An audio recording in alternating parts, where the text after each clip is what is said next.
Right, grade 11s, we have come to the end of our journey with functions. So now we are familiar with the straight line, the hyperbola, the parabola, and the exponential function. Just two things that I want to point out that I often find my students forget, and I would love to make sure that you remember them. So when it comes to the parabola, if we are asked to determine the equation, remember that we can use two different forms.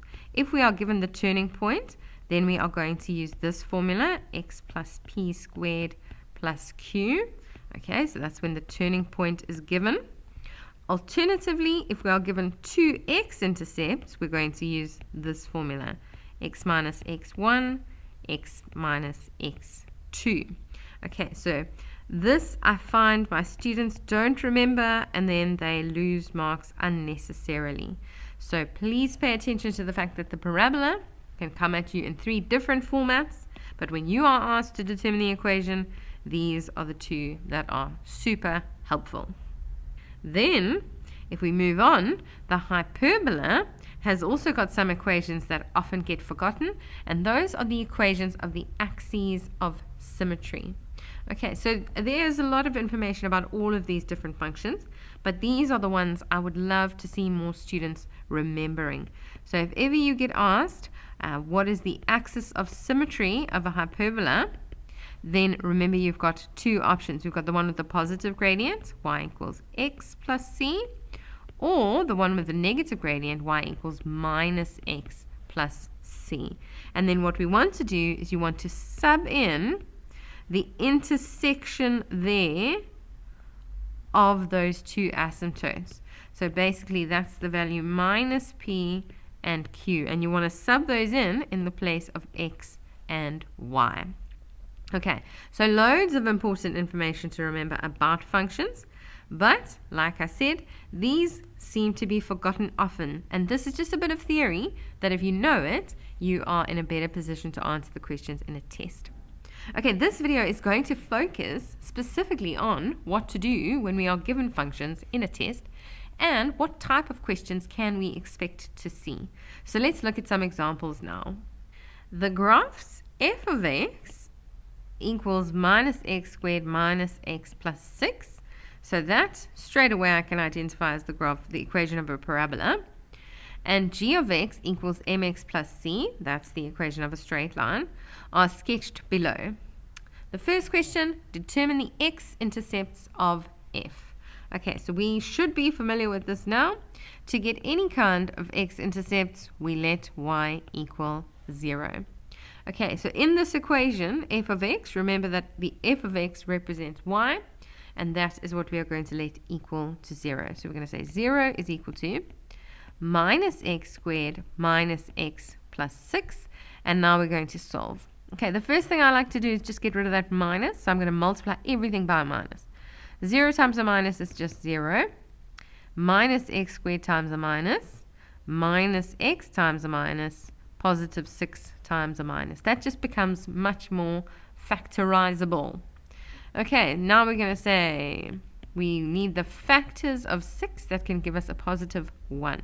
Okay, x times x gives us x squared, and then 3 times 2 will give us 6. And then what we want to do is we want them to multiply to make minus 6, and we want to add them to give us positive 1. So if we say plus 3 minus 2, we'll meet all of those criteria. And then we can just solve and say therefore x is equal to minus 3 or x is equal to 2. Okay, now if they had asked us specifically for the coordinates, what we would need to do is put that into coordinate form. So we'd look at minus 3 and 2, and we'd say it makes sense that we've got two x-intercepts, and I'm going to give the minus 3 over here to b because it's definitely smaller, and I'm going to give the 2 over here to c because c is on the positive side of the x-axis. Now the question is, write down the axis of symmetry of f. Okay, so axis of symmetry is a line that I can draw, f again is the parabola there. It's a line that I can draw down the middle here, and I could fold the graph on this line, and the two halves would be mirror images of each other. So there's a formula for that, equation of the axis of symmetry, and that formula is x is equal to minus b over 2a. And then we can just substitute in, so the b value there is minus 1, and the a value there is also minus 1. So minus b minus minus 1 over 2a, 2 times minus 1, gives us minus a half there. So therefore the axis of symmetry is x equals minus a half. Okay, the next question we get asked is to determine the range of f. So range, straight away I know that's the y values that they're looking for. So the y values of this graph, or for which this graph is defined. So what we need to do is we need to know, this is a bit of a tricky question actually, we need to know what the minimum value is, which we can see just goes all the way down to minus infinity, but we also need to know what the maximum value is here, which is a value at the turning point. Okay, so we don't know enough information yet to just answer this question. What we know is that the x coordinate of the turning point is minus a half, because the turning point happens on the axis of symmetry. So I'm first going to need to work out what the y value is there at that x value of minus a half. So we can do that using our fancy function notation. So let's work out f of minus a half. In other words, what does y equal to when x is equal to minus a half? Okay, so what we're going to do, we're going to say minus a half squared minus a half plus 6. And then you can pop that on your calculator. You'll get an answer there of 25 over 4, which is the same as 6 1/4, or 6,25. And then that's our y coordinate there at the turning point. So now I know what the maximum is. That was the goal. So 6 1/4 up there. Okay, that's the turning point. And so now we can tell them what the range is. So range, y is an element. We're going to go from minus infinity. Remember, we can't define that, so that's why it gets a round bracket. And then all the way up to the maximum value, which I've just worked out now to be at the turning point, 6 1/4. And this graph is defined at that point, so that's going to be a square bracket. Right, now let's move on to the next part of this question, which is write down the equation of g. So g, that's the straight line. I always like to start with y equals mx plus c. That guides me to know that what I need to work out is a gradient and a y-intercept. Okay, so we can definitely work out a gradient if we've got 2 points on the line. And do we know what this d value is here? Okay, because this turning point that we worked out here was not on the straight line. It's on the parabola, but it's not the coordinate there of d. Okay, but I can most certainly get that coordinate. So let's do that first. We're going to get the coordinates of d.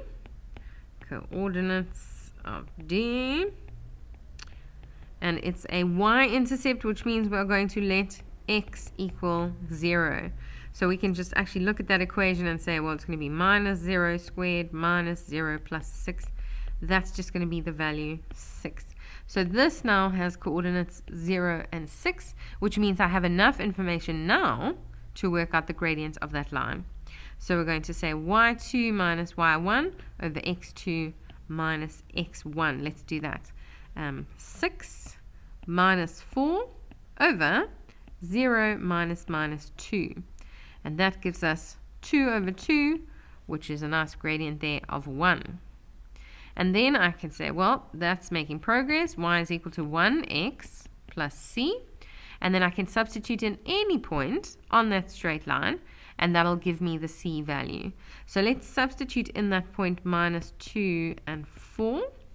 And so we then end up with 4 is equal to minus 2 plus c. Take that over. 6 is equal to c. So therefore, y is equal to x plus 6. And if we look at it, it's a true story. We didn't even need to substitute in, now that I think about it, because we can see the y-intercept there is 6, because the two graphs have the same y-intercept. So that is then the equation of g of x, and we probably should be writing here g of x is equal to x plus 6. And then lastly for this question, write down the values of x for which f of x is greater than 0. So we just need to get good at understanding what they're talking about. Okay, x values for which y, remember that's what f of x means, is greater than 0. In other words, y is positive. Okay, now in terms of a Cartesian plane, what we need to know is that everything above the x-axis is considered positive and everything below the x-axis is considered negative because we are looking at y. So y is positive above this line and is negative below this line. Okay, they want greater than. In other words, they want positive. So if I look at this function that I've been given, it is positive in all of this region here. That's a good section. So basically, the y values are all positive when x is between -3 and 2. And then I just need to write that down. So x is bigger than -3 and smaller than 2. And then I always double check, did they want all equal to? And they didn't. So I'm just going to leave my signs exactly as they are there. Let's take a look at another typical test type question. Given f of x is equal to -3 over x plus 2 plus 1 and g of x equals 2 to the minus x minus 4. Okay, so straight away in my brain I'm going, I recognize the equation here, hyperbola, and I recognize the equation here, exponential. Okay, we need to get good at doing that so that we can answer questions about it. Okay, the first thing they want is the asymptotes of f. So both of these types of functions have asymptotes, but they've specifically asked us to focus on f. So it's got an x asymptote and a y asymptote. So let's write those down. X, remember to change the sign, equals -2, and y equals 1. Very important that we understand what everything in this equation represents. Right, now we get asked to sketch the graphs on the same system of axes. So let's have a look. The first thing we know about f of x is that it's got those two asymptotes. So let's draw those in. We also know that the graph g of x has an asymptote there at y is equal to -4. So we can draw that in too. Then what we need to do is we need to start looking for x and y intercepts of these different functions that we're looking at. So let's start by working out the intercepts of f of x. So we can let y equal 0 to get an x-intercept. So -3 over x plus 2 plus 1. If we move that fraction over, we'll end up with 3 over x plus 2 equals 1. And then let's multiply both sides by x plus 2 so that we get rid of that denominator. And there we see that x is equal to 1 if we take that -2 over. Okay, so that's going to be our first point there that we can plot. Then we can get a y-intercept by letting x equal 0. So y is equal to -3 over 0 plus 2 plus 1. And so that becomes -3 over 2 plus 1, which is just -1/2. And so we can plot that point there. Y is equal to -1/2. Okay, and that arm will be nice and easy to draw because we've got enough points there. Okay, remember to label this -1/2 and 1 so that we can get all of our marks, and that's the graph of f. But we don't have enough information now in this quadrant to draw, so let's just have a look. What's a number here? -1, -2, -3 will be in that quadrant. So let's work out what is f of -3. In other words, what is y when x equals -3? So there we can substitute in and we can say -3 over -3 plus 2 plus 1, and that ends up being 4 once we work it out. So now we've got another point to plot, and is the point -3 and 4. So there on our axes we can literally plot -3 and 4, and that just helps us to accurately draw that arm. Okay, and I'm going to label that point there, -3 and 4. So if you find that your intercepts are both in one quadrant, then you need to work out another point. Okay, you can't just jump in and draw things then. All right, and then we need to draw this exponential graph. So let's go through the same journey of working out x and y intercepts. So to get a y-intercept, let's let x equal 0. So y is equal to 2 to the minus x. So 2 to the 0, because minus 0 doesn't really matter. 2 to the 0 is 1. 1 minus 4 is minus 3. So there's our y-intercept. Okay, and then we can get an x-intercept by letting y equal to 0. So 0 equals 2 to the power of minus x minus 4. Let's take that minus 4 over. And then that's 2 squared. Remember with these exponential ones, we always want to make the base the same. So then if minus x equals 2, then x equals minus 2. That's going to be a point there. And so there we have the graph of G. And again, we just need to make sure all of these intercepts are labeled. So there's a 2. And you will find that it actually does go through that point minus 3 and 4, which is already labeled. So if you wanted to check that just for interest's sake. And then I drew them in 2 different colors just not to get confused. So the red graph is not allowed to cross the red asymptotes, but this greenish graph is allowed to, because its asymptote is down here. It's not allowed to cross its own asymptote, so don't get confused there. And then they may ask a couple of follow-up questions on these, like for example, what they like to do is ask for the equations of the axes of symmetry, and they might actually specify and say to you, give the one with the positive gradient or give the one with the negative gradient. And that's where you need to know that equation, y equals x plus c, and then you can substitute in the coordinates here of these 2 asymptotes that intersect, so 2 and 1. So then we can say 1 is equal to 2 plus c.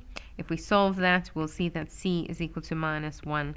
So therefore, the equation of the asymptote here, axis of symmetry here, is y is equal to x minus 1.